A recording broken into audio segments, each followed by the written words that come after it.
Okay, so welcome to another podcast. Now, I have an interesting guest with me today, and I'm sure we're going to have a chat about that.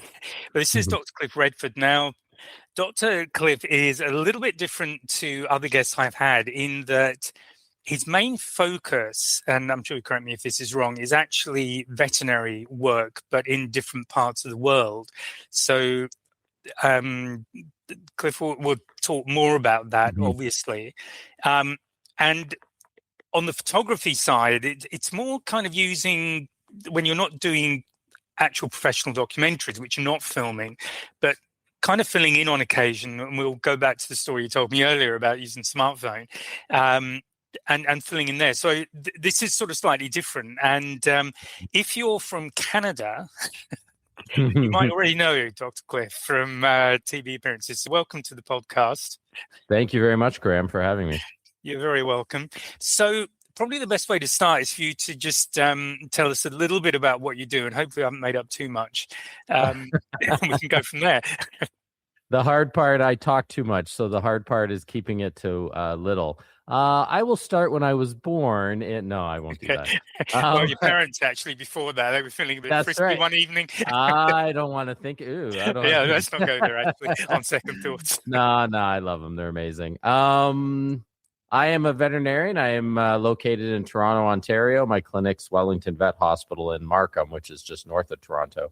I've been a vet for almost 30 years. And I was a regular small animal, companion animal veterinarian.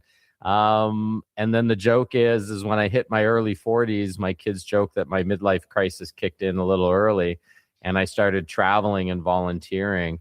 And I got the bug. Now, my first trip 10 years ago was to Jamaica. Pretty hard life, eh? What a beautiful country. Terrible. What a beautiful island. And I went for 3 weeks, not only to volunteer, but to actually film my adventures, because I was trying to develop and pitch a adventure travel animal rescue television show. So I hired film students and photography students straight out of school. I air quotes hired them. I paid them in beer, pizza, and a free trip to Jamaica. And they jumped at it. They were all like, Brilliant. This sounds great. And they did an amazing job. And we filmed all these adventures, came back, tried to pitch the show. It didn't quite happen, although I kept chasing it. But this volunteer travel really bit me. So I slowly started traveling around the world and went as far east as India more than once, down south to Panama, up to the Arctic Circle a couple of times in January. I'm the only crazy veterinarian crazy enough to go up that north, that high, and even created a documentary on one of my trips when we went to India to experience Diwali and rescue animals as well. So that's me in a nutshell. I do love surfing from where you are. I got into cold water surfing in Lake Ontario, it's a big enough lake that there are surfable waves, but it's very, very cold. We have to wear giant 8mm wetsuits. We sort of look like fat penguins out there. And as my midlife crisis definitely kicks in, I've got into amateur competitive boxing. I compete. So there you go. I love it. I absolutely love it. And I love the photography and the film side of these trips and being able to share the experiences. Yeah, so one thing I'll pick up on there is when I talk to people about going on wildlife trips, I generally recommend that they don't do the regular safari stuff, but if they can, they volunteer. Because my experience of volunteering is that often you get a very different picture of what's going on, both with the wildlife and local communities. And local communities working with wildlife is a really key part of conservation. So I'm just sort of interested that you went down the volunteering route. So did that sort of take you where you expected it to take you, or how was that experience of volunteering as a sort of starting point? Yeah, that's a great question. And I'm not one who enjoys, the white picket fences of all-inclusive resorts and things like that. These are my vacation trips, and I work, I'm going to say now 80% of the time on these trips volunteering. It always takes me to places I didn't expect. That's the beauty of it. I mean, And you don't have to be a veterinarian to volunteer for animal rescues. They need regular folk. You don't have to volunteer in animal rescues. You can help go and dig a well and or build a school, or there's so many things you can do. I think volunteer travel trumps other travel any day. The experiences that you get, like culturally, get away from, I'm from North America, get away from those Americanized resorts and go and have someone cook you a meal that's homemade and them telling you the history of it. And this is why Anthony Bourdain's show is so powerful, right? Like food was used to bring people together. I use animals to bring people together. And I've experienced cultural events and, again, foods and religions, and learned different languages, only a couple of words here or there. But I've made so many great connections by volunteering and getting out of my comfort zone. I never would have expected, I would have eventually gone to a war zone to help out. And I never would have expected, I'm not much of a turtle veterinarian, but I've been able to help with wildlife sea turtle conservation by spaying and neutering the local dogs that are eating the turtle eggs. Oh, right. Yeah. I was on a hike in Panama with Raul, who ran the Bocas del Toro, which is sort of the community island on the south end of Panama. He had brought me down to, again, spay and neuter the local dogs and cats. They were eating the turtle eggs and they were damaging the conservation efforts of these turtles. So he takes me on a hike to go and see some of these turtle releases and these turtle nests. And he shows me Pablo Escobar's, one of his beach cottages. And he's like, here's Pablo Escobar's beach cottage. It's abandoned, obviously. Pablo Escobar is no more. Sorry, it wasn't Pablo Escobar. It was Noriega's. Noriega's his friend was Pablo Escobar. So Noriega, the ex-president of Panama, and he's like, do you notice anything about this cottage? And I'm kind of looking at it, and he sort of hints and he says, the windows aren't removed. The copper wire's not. Everyone's afraid of Noriega, even though he's long gone, that no one is going to ransack his cottage, which would have happened, or his beach mansion. So I never would have expected that.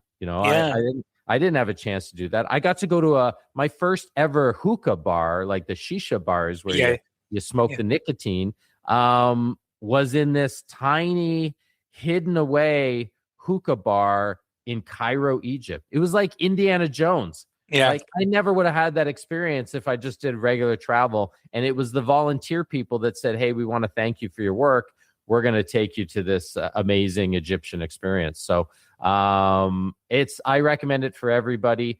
Maybe don't go to a war zone, but I recommend it for everybody to get out of that white picket fence and learn something new. Yeah, no, that's brilliant. Now, mentioning war zones is obviously, obviously you've been to Ukraine. You were in Ukraine a couple of times, I think, and that would be hopefully a different experience to most people who are listening to this, because I'm pretty sure most of us wouldn't want to end up in that kind of situation. But do you want to say something about how that worked out and what you were doing there? Yeah, and I think the war on Ukraine, the attack on Ukraine by Russia, hurt everybody. It upset all of us. I get emotional just thinking about it. And it was literally 3 or 4 weeks into the war, which is now 4.5 years, almost 4.25 years. Yeah. And I was just so upset. And I knew that there are large veterinarian organizations that were planning to go, because at the border of Ukraine and Poland, these Ukrainian sort of refugees, let's call them, escaping the war, were having trouble going into other countries because they wanted to bring their pets. And if their pets weren't vaccinated or they didn't have the documentation, who grabs the documentation when you're escaping, regarding your rabies vaccine for your puppy? They weren't being allowed. And a lot of these people were refusing to leave the country because they love their pets so much. So I I got up. I called get off the couch gang. We were all part of the get off the couch gang. Within a week, literally, I had made a decision on a Sunday. I texted my kids. They were all, grown up out of the house. Hey, your dad's probably going to go to Poland to volunteer. My daughter was on a trip, her own little volunteer trip in Europe. She was in Spain. She was like, hey, get me a ticket and I'll come meet you.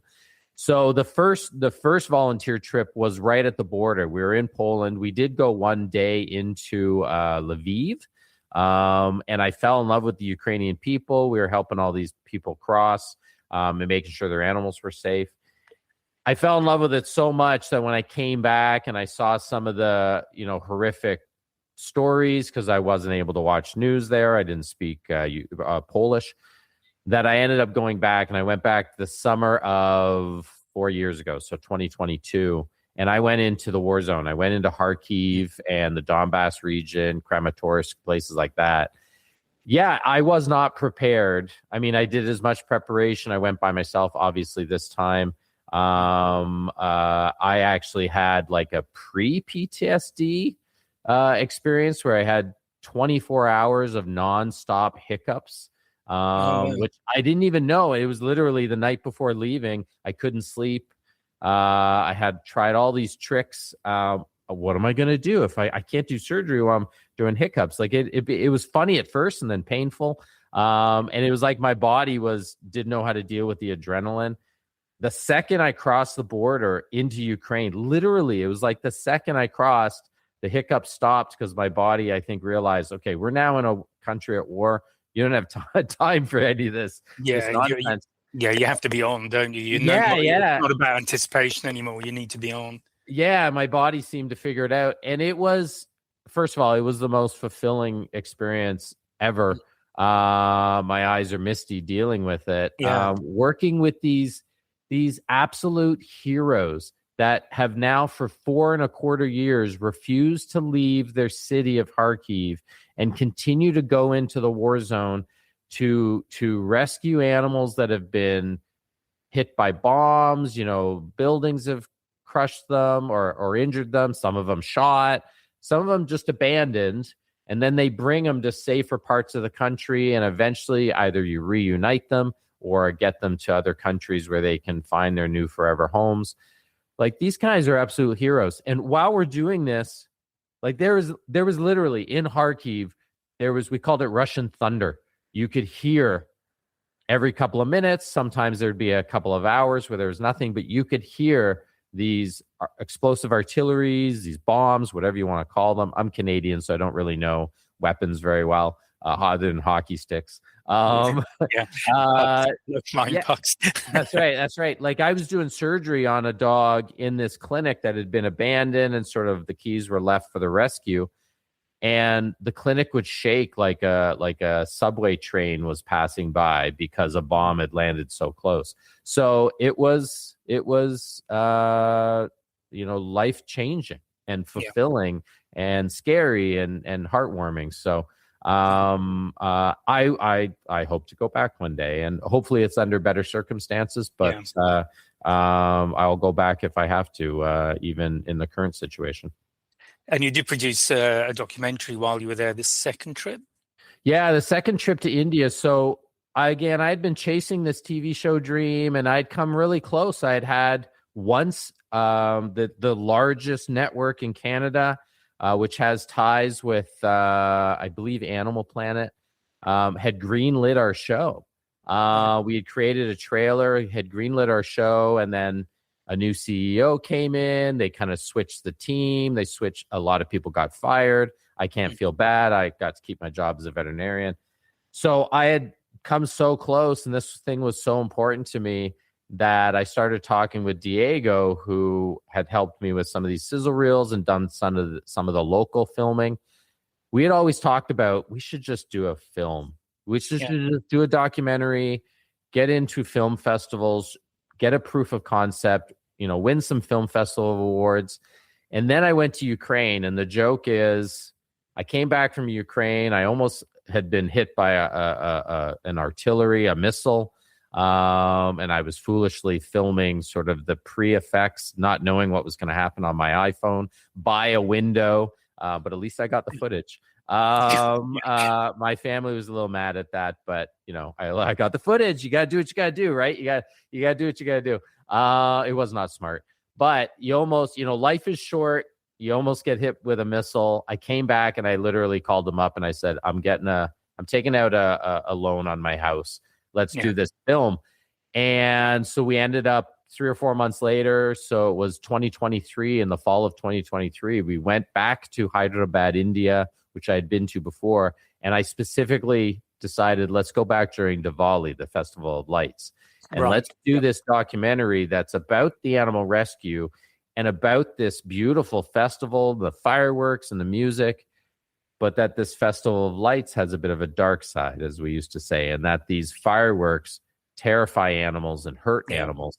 So we ended up, Diego filmed the crap out of this thing. Like, it was unbelievable, the stuff he was able to do. And we did create this documentary. It got picked up by some small documentary channels, not enough to pay even a fraction of what it cost me. But we won some film festival awards, best cinematography, best documentary, best editing, never best host. I don't know what that means. I'm a veterinarian. Yeah, that's fine. I'm a little bitter. No, it was really, I am so proud of what we were able to create. The music, the images, it was absolutely, and I was able to do it with my daughter again, Emily. So we have it, for forever. It's going to be saved digitally forever. Yeah, and you've got the book as well. So let's talk about that. So I started journaling 10 years ago when I went to Jamaica. 6 months before going to Jamaica, I started journaling and not thinking anything of it, right? And there was started to get to be this thought, like, some of the stories are really amazing. The bomb hitting in Ukraine and me having to help take out an eye on a crocodile when I have no wildlife experience at the time, and dealing with a monkey in India, again, never dealing with a monkey, and sort of the challenges and the adventures and the fun stories that I would tell everybody. And people started saying, you should write a book. You should write a book. I never really thought about it. I'm a scientist. I'm not a writer. But I started, you never know what happens, right? I'm one of those guys that, hey, it doesn't hurt to start putting these words that are in my journal onto the computer. Now I type with 2 fingers and my thumb. So it's very, very slow. I recognize the style. That's great. But apparently I'm a pretty good storyteller. I have the gift of the gab and the storytelling from my father. And once I get into something, I'm like a terrier with a bone. I'm not going to let go. And so I started pitching this to the big 5 publishers, Penguin House and whatnot. And I came close again, but never signed a deal. But I was ready to independently publish it, but I ended up signing with ECW Press through a friend who's a veterinarian that has these detective novels. That's very, very successful. So he got my foot in the door, and as soon as they said, "Oh, send me a summary or a couple of chapters," and I said, "Well, I can send you the whole book. I'm done." And they were like, "What? You've written?" How many pages? And I said, about 330. And they said, okay, first you're going to have to cut that. That's too many, which they were right. We cut about 15% of it, but yeah, I have a book coming out all across the world, North America, September 15th, and then mid-October for like New Zealand, Australia, Asia, UK. It's called Far and Wild, Adventures of the Worldwide Vet. And it basically is a prequel to the documentary. It goes from Jamaica, Greece, India the first time, Panama. So I talk about Noriega's cottage, Egypt, Panama, and then Ukraine twice. It opens with the scary part of the missile landing near me, because like any good storyteller, you got to hit them hard, right? You got to hit them quick, get their attention. Yeah, and it's very personal. It's very, very personal. And I have to do the audiobook narration soon. And my big worry is, how do I not cry on audio, like on the microphone, into the microphone, how do I stop my voice from cracking? And maybe the answer is I don't. Maybe that's what people want to hear. So I am super proud of it, and nothing's probably going to happen of the TV show. Maybe there's still some hint of hope, but I'm so proud of this book, and I think people are going to love it. Brilliant. Well, I'll have the links in the description. So for anyone listening who would like to know more, they're all there. And I'll also have Dr. Cliff's website link as well. Appreciate it. So between all of that, you should be able to find out more. Yeah. And you can just literally Google Dr. Cliff Far and Wild book, and you'll come up with all kinds of links for the pre-order or to order it once it's available. Yeah. That's brilliant. So obviously you've got a lot of stories, and we were talking a little bit about the India, the story there. What are there one or two stories you just like to share with people now? Maybe give them a flavor of what's in the book, but also just to share the stories. Yeah. I'll do two of them, and we'll sort of go back to the documentary. So this is not in the book, but your photography listeners will really appreciate this story. We're in India. We're doing the documentary. We had just had a really long night where I was doing emergency surgery on a cattle egret, basically this beautiful white bird. And we didn't get back to the hotel till about 3 a.m. It was a very emotional story, so everybody was just drained. And they filmed it so well. So we gave the film crew the morning off. We were normally meeting at breakfast in the hotel and then heading out. And there never seemed to be many rescue stories in the morning. So we're doing B-roll, golden hour, all that sort of stuff. Well, of course, the one time we give them time off, that's when an emergency hits. And we get a call from the animal rescue that there's a dog that has fallen down a well, which happens a lot in India. These wells are open. Dogs get scared. This dog must have gotten scared by the fireworks, because the fireworks and the crackers go off for 3 days straight during the daytime as well. And the film crew was like, we're going to need 20 minutes at least to pack our gear up, because they're dealing with some serious, proper equipment. Well, we don't, the veterinarian in me is that we don't have that time. We got to go. We got to go. But then the director in Diego and the producer in Diego, he's like, we can't miss this. This is the story. You're going to rappel into a well. This is the story. He's like, I got it covered. Let's go. So we go. And it's just him, my daughter, and I. And he films it on a C300 and my daughter's iPhone. And he basically says, Emily, you just stay here. Don't film it in vertical. This is not for TikTok. Film it in horizontal. You just stay here.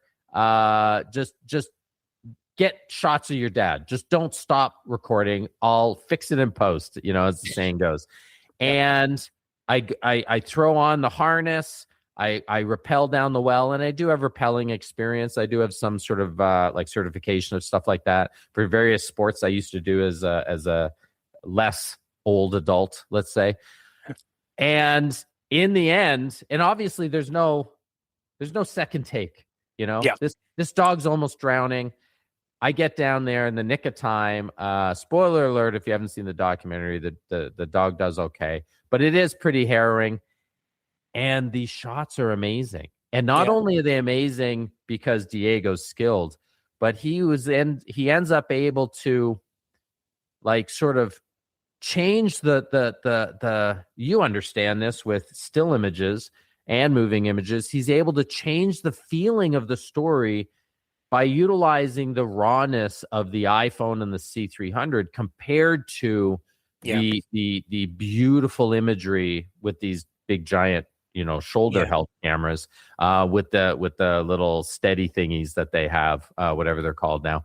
And it works. And we've had so many conversations over beer after it about utilizing the shot and the lighting and in his case, the sound as well, and the motion and the angles of, I sometimes can't get Cliff exactly. I'm over his shoulder and then I'm sort of from a distance, and sometimes you lose sight of the dog slips under the water right at the time where, you just lose, and everyone's like, "What? I can't see what's going on. Where's the dog?" And you're almost like leaning your head around the screen that you're looking at, whether it's a still image or not, to try and, well, what happened to the dog? And so you're able to use those angles and those lightings and those techniques to create that emotion. And a picture is worth so many more than 1,000 words. It's so valuable. So sometimes you just got to get the shot right, and don't line it up perfectly. Just grab it. Just grab the shot. I think that's really important. It's something I talk about a lot. The most important thing is getting the shot. It doesn't have to be perfect, because perfect is a great way of actually not doing anything. And and the storytelling aspect is far more powerful, because the pictures that we love, that inspire us, is because there's an emotional connection of some sort. And so the picture doesn't have to be technically perfect, as long as there's a story there, as long as there's something we can connect to. And that's the power of smartphones, which most of us carry all the time. Yeah. And I mean, especially with filming and taking photos of wildlife, they're not going to stand. You just need to start clicking, right? And thank goodness we have digital cameras now that are taking these amazing photos. Just click, click, click, click, click, click, click. And you might get that little wink that the fox gives you, or that yawn that the crocodile gives, or they're panting because it's hot or they're stressed. And it's just, becomes almost, you're anthropomorphizing them. They become human. So it's pretty amazing. The second story, which is more about adventure and a little bit less about filming, though we did catch it on film, and the story is in the book.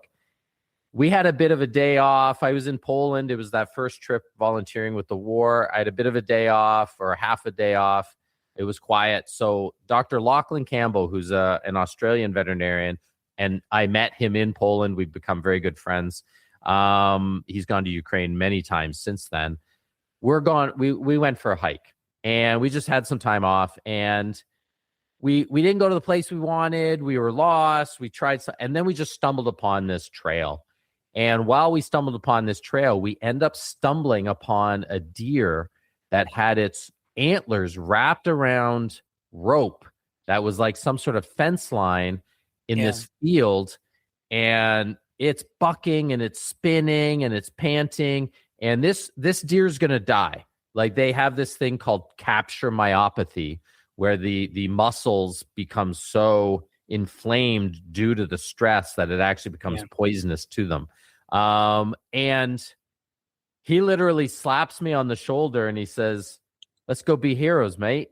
And he throws his phone down onto this little tripod to capture the image. I do the same thing. And I'm like, okay, well, I've done a lot of wildlife rescue at this point. He's done none. And I've learned to, okay, let's step back for a second and figure out how we're going to do this, because that deer's going to get hurt. We're going to get hurt. Let's just have a plan. And he says, "Easy, mate. Let's just go tackle it." And off he goes. That was the plan. That was his plan. These Aussies, right? They're crazy. Absolutely. Overthinking. So crazy. Never knowingly overthinking. That's right. That's right. He was a little younger than me, but not young enough to have that kind of attitude. Like, he was still probably 40 at the time with kids. And we got this great video of me grabbing the rope. It's on your channel, isn't it? So yeah. Check out youtube.com/Dr Cliff. But it's on there, and he literally just, as I'm pulling the rope in, he just grabs the antlers and tries to wrestle this deer off. We're slammed to the ground. There's wrestling. It's like a BJJ match against this deer. We're losing. We eventually get this deer free. It happened to he happened to kick me in the hand with my iPhone and turn my iPhone off, but the other tripod got it. So it's nice having two views. And so that's the type of thing that sometimes you can have paralysis by overanalysis, right? Oh, absolutely. Whether it's being a surgeon or dealing with this sort of critical life and death situation, or a sick animal, or getting that photo, getting that image trying to get the right angle, you might just miss it. You might just start taking a picture and see what you get in post and maybe fix it in post. But so Lachlan reminded me that sometimes you just gotta have to go and tackle it, mate. Absolutely. I think it's always best to say yes, and then it cuts out all that worrying and all the other things. You just get in there and then figure it out. So yeah, it can sometimes get me in trouble. But I've got all my fingers, all my toes. That's right. I would rather go out at 90 miles an hour with my hair on fire. That's the way to do it. Absolutely. Look, we are going to wind things up shortly, but is there anything you'd like to share with the people who are listening? Anything else before we finish up? I mean, I loved your question about volunteer travel and how important that is. These trips, and again, it's not just being a veterinarian, but these trips have made me a better person.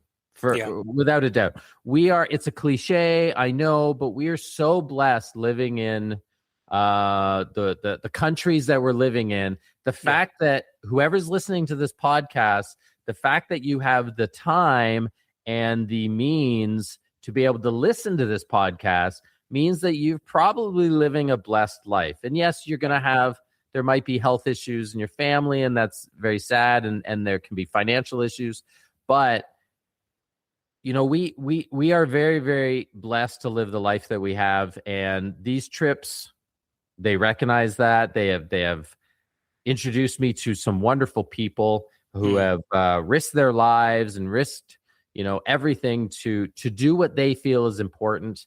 They're being kind to animals. They're being kind to each other.